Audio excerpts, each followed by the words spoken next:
नमस्कार, मैं अंजना और आप देख रहे हैं द बिहार 24। आइए नजर डालते हैं इस वक्त की बड़ी खबर पर। पटना के 2 बड़े प्राइवेट स्कूलों के 2 दर्जन वाहन पुलिस ने किया जब्त। क्षमता से अधिक बच्चों को ढोने का आरोप, डॉक्यूमेंट भी नहीं। पटना ट्रैफिक पुलिस ने स्कूली बच्चों की सुरक्षा और जाम की समस्याओं को लेकर बड़ी कार्रवाई की है। जी हां, पटना के 2 नामी स्कूलों के लगभग 25 4 पहिया वाहनों को जब्त किया गया है। बताया गया कि इन गाड़ियों में क्षमता से अधिक बच्चों को ढोया जा रहा था, जिसको लेकर ये कार्रवाई की गई है। पटना में पहली बार ऐसा हुआ है जब ट्रैफिक पुलिस ने क्षमता से अधिक बच्चों को ढोने को लेकर स्कूल वैन को जब्त किया है। वहीं इस कार्रवाई के बाद अवैध रूप से चल रहे स्कूल वैन के संचालकों के साथ प्रबंधन में भी हड़कंप मच गया है। मिली जानकारी के अनुसार पटना के लोयला और संत जेवियर स्कूल पर यह कार्रवाई हुई है। बताया गया कि इनके स्कूल वैन में सिटिंग क्षमता से अधिक बच्चों को बैठाकर उन्हें पिक एंड ड्रॉप किया जा रहा था, जो कि यातायात नियमों के खिलाफ है। ट्रैफिक पुलिस की कार्रवाई ऐसे समय पर हुई है जब शिक्षा विभाग ने छात्रों को ऑटो से ढोने पर रोक लगाने का आदेश दिया है। दरअसल पकड़े गए ज्यादातर वाहनों का इस्तेमाल अवैध तरीके से निजी स्कूलों में किया जा रहा है। यातायात नियमों के अनुसार सुरक्षात्मक दृष्टिकोण से वाहनों के कलर पीले होने चाहिए। ड्राइवर और चालक का driving licence, medical fitness certificate, वाहनों में कैमरे इत्यादि होना आवश्यक है। पटना ट्रैफिक अपराजित लोहान ने बताया कि जब्त वाहनों के पास कोई कागजात नहीं मिले हैं, न ही जिन स्कूलों में यह चल रहा था उन्होंने ही अपना कोई रिकॉर्ड आरटीओ में उपलब्ध कराया है, जबकि यह जानकारी देना अनिवार्य है। यातायात विभाग के अनुसार इस संबंध में स्कूल प्रशासन से बाबत जानकारी मांगी गई है। वहीं संतोषजनक जवाब नहीं दिए जाने पर सभी जब्त वाहनों सहित निजी स्कूलों पर कार्रवाई होगी। देखिए, ये मेनली प्रेस कॉन्फ्रेंस जो आज बुलाया गया है, ये जो पटना ट्रैफिक पुलिस के जो संरचनात्मक आधार हैं उसके अंदर कुछ बदलाव, मूल जो ढांचा है, जो स्ट्रक्चर है, फंक्शनिंग है, उसके तहत किए जा रहे हैं।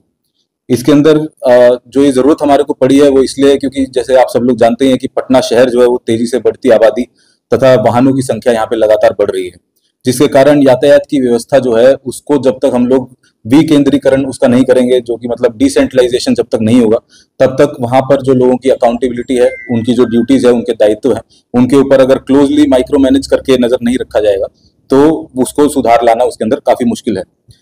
अभी जो सिचुएशन है वो ये है कि हमारे पास लगभग 120 ट्रैफिक चेकपोस्ट चलते हैं, जिसके ऊपर डायरेक्टली एसपी ट्रैफिक के माध्यम से पोस्टिंग होती है, उनकी ड्यूटीज वहां पे लगाई जाती है, वहीं यहीं से उनकी अटेंडेंस ली जाती है। किसी भी प्रकार का उसके अंदर जो डिसेंट्रलाइजेशन है वो केवल डीएसपी लेवल तक एक है, जिनका जो एरिया है वो निर्धारित है, लेकिन उसके बाद नहीं। उसी के तहत 10 नए ट्रैफिक ओपीज को अभी खोला जा रहा है। 10 नए ट्रैफिक ओपीज के अंदर जो हमारे आउटपोस्ट रहेंगे वो उनका केवल काम जो है वो ट्रैफिक रेगुलेशन का रहेगा। ये सेम जिस तरीके से नॉर्मल पुलिस थाना होता है उसी तरह से फंक्शन करेंगे, केवल वहां पे स्टेशन डायरी और एफआईआर नहीं होगी। ट्रैफिक रेगुलेशन के अंडर में जितना भी उनका कार्य रहेगा वो सब कुछ उनके अधीन रहेगा। एक डीएसपी के अंडर 2 या 3 ट्रैफिक ओपीज रहेंगे। उस ट्रैफिक ओपी का दोबारा से विकेंद्रीकरण किया गया है, वहां पे नए सेक्टर्स बनाए गए हैं और टोटल हमारे पास 25 सेक्टर बनाए हैं हमने, जिसके अंदर क्योंकि जो हमारा ट्रैफिक है, जो यातायात का जो व्यवस्था है उसको बनाए रखने के लिए जो हमारे सेक्टर पदाधिकारी होंगे वे भी लगातार गतिशील रहें और जो हमारी जो फोर्स है जो ऑन ग्राउंड रहती है वो भी लचीली रहे। इसका मतलब यह है कि उसको फ्लेक्सिबल होना बहुत जरूरी है फोर्स को। यदि किसी एरिया के अंदर कोई स्कूल है, कोई कॉलेज है, कोई मार्केट एरिया है और ये वहां के आदमी को, जो वहां पे लोकल पदाधिकारी जो डिप्यूटेड है, उसको पता है कि वो केवल मार्केट जो है वो सिर्फ सैटरडे को लगता है या संडे को लगता है या मंडे को सुबह लगता है। सुबह लगता है तो 4 से 5 के बीच में लगता है, रात को लगता है तो 8 से 9 के बीच में लगता है। तो हमारा क्यों जो फोर्स है वो लगातार 12 घंटे 15 घंटे वहां पे डिप्यूटेड है, क्यों ना उस फोर्स को उठा के हम लोग जो सुबह अगर वो सब्जी मंडी लगती है वहां पे, क्यों ना वो शाम को वहां पे चला जाए जहाँ पे ऑफिस आवर्स है या फिर जो स्कूल का टाइमिंग है वहां पे वो अपना पोजीशन बना ले स्कूल में जाकर के। तो ये मैन पावर मैनेजमेंट को देखते हुए इसके अंदर डिसेंट्रलाइजेशन करना बहुत जरूरी था। सेक्टर्स के बाद हमने उसको बीट में तोड़ा है। बीट के अंडर में 2 या 3 ट्रैफिक चेकपोस्ट रहेंगे जो आसपास रहेंगे। इन बीट का जो पदाधिकारी रहेंगे वो एएसआई रैंक के रहेंगे। जो सेक्टर हैं उनके सब इंस्पेक्टर या सार्जेंट रैंक के रहेंगे और जो ओपी प्रभारी हैं वो इंस्पेक्टर या फिर सब इंस्पेक्टर रैंक के रहेंगे। तो टोटल हमारे 10 नए ओपी, 25 नए सेक्टर, 50 नए बीट और 118 ट्रैफिक चेकपोस्ट बनाए जा रहे हैं। उनका जो दायित्व रहेगा, जैसे हमने ब्रीफ में बताया, उसका अगर डिटेल हम लोग दें तो मुख्य स्कूल, कॉलेज, ऑफिस, कमर्शियल क्षेत्र में यातायात संचालन हेतु वो फर्स्ट रिस्पॉन्डर का काम करेंगे। अपने स्थान के अंदर वो समय और स्थान के हिसाब से पीक और नॉन पीक आवर्स का निर्धारण करेंगे। स्पेशल इवेंट्स के समय जो रूट डाइवर्जन एसपी ट्रैफिक के ऑफिस से होता था, वो भी उनका दायित्व रहेगा कि वो लोग रिकमेंड करके हमारे पास भेजें और रूट डाइवर्जन की तैयार करें। स्थानीय जनता को वैकल्पिक मार्ग के बारे में पहले से जानकारी दें। नगर निगम और निजी थाने की मदद से अतिक्रमण के विरुद्ध अभियान चलाएं। समस्त सेक्टर पदाधिकारियों एवं पुलिसकर्मी जो उनके क्षेत्र अंतर्गत यातायात पोस्ट पर पदस्थापित हैं, उनका ड्यूटी का आवंटन करना। उनके क्षेत्र के अंतर्गत जो डॉल्फिन वाहन और क्यूआरटी की पोस्टिंग है, उनकी ड्यूटी का आवंटन करना। मोटर वाहन अधिनियम को लागू करने के लिए स्वतः अभियान चलाना तथा संज्ञेय अपराध के मामले में संबंधित थानों के अंदर एफआईआर करना। ये कुछ दायित्व उनके रहेंगे।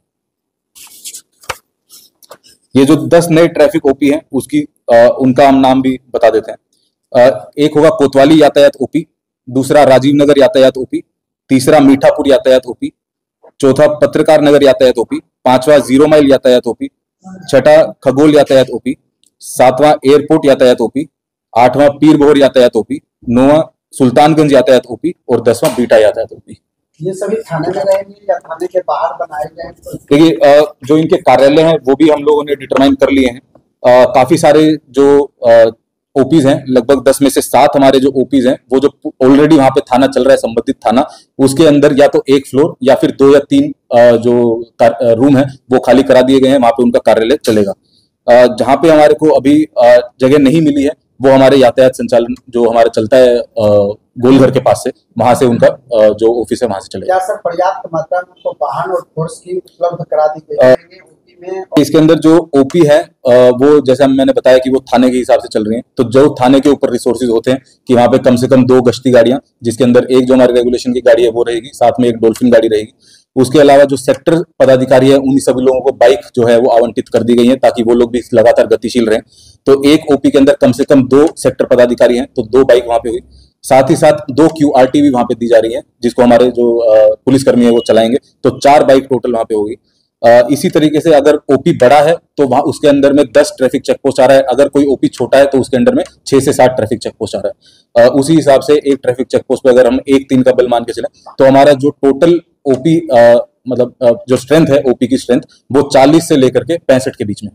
मुख्यालय से गाड़ी मिल गए हैं या जो ऑलरेडी हमारे पास रिसोर्सेज थे, ये हमने उसी से किया है। मुख्यालय के पास हमारी तरफ से प्रस्ताव गया है, क्योंकि जो महिला पुलिस पदाधिकारी है उनके भी लगातार पटना ट्रैफिक पुलिस के अंदर जो नंबर है वो बढ़ रहा है। तो 50 स्कूटीज का हमने जो प्रस्ताव है वो मुख्यालय को भेजा है। महिलाओं के लिए शौचालय का सर जो 50 स्कूटी भेजा गया, क्या ट्रैफिक पुलिस की महिला स्कूटी से महिलाओं के लिए शौचालय का वहाँ पे दिया जाएगा?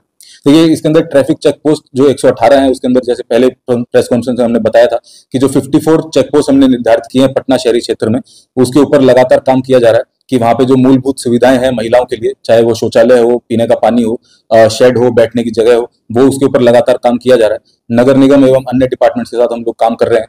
उसके लिए भी आपको जल्दी ही उसके अंदर कुछ ना कुछ आपको सूचना हम देंगे। चल रहा है काम।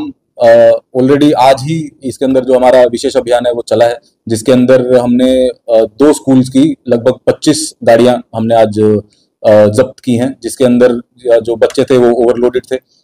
अगर 5 की कैपेसिटी है तो उसके अंदर 11, 12, 15 बच्चे वो लोग चला रहे थे।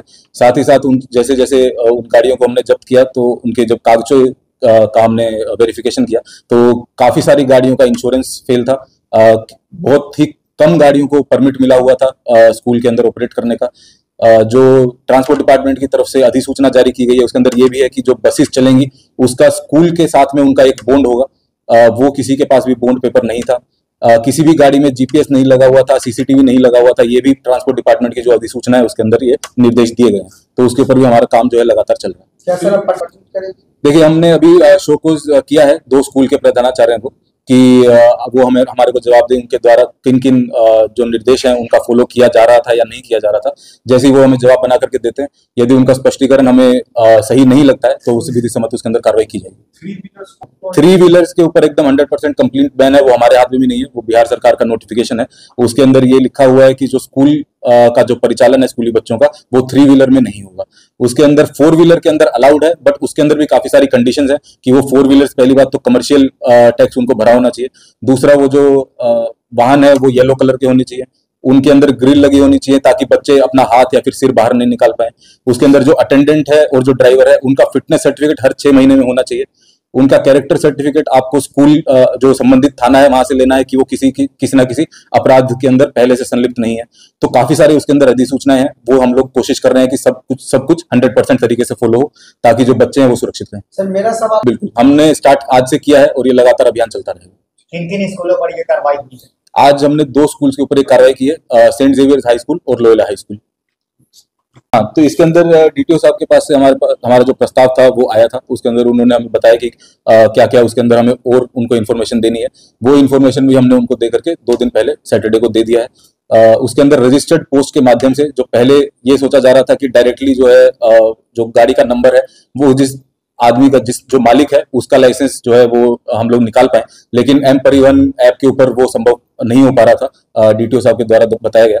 तो उसके अंदर हमने ये किया है कि जो रजिस्टर्ड एड्रेस है उसके उसको हम पोस्ट के माध्यम से हम लोग शोकोज नोटिस दे रहे हैं कि या तो आप हमारे को ये बताइए कि आपकी गाड़ी कौन चलाते हैं, या फिर आप अपना लाइसेंस जो है वो लेकर के सदैव उपस्थित होंगे हमारे सामने और उस शोकोज नोटिस का जवाब देंगे।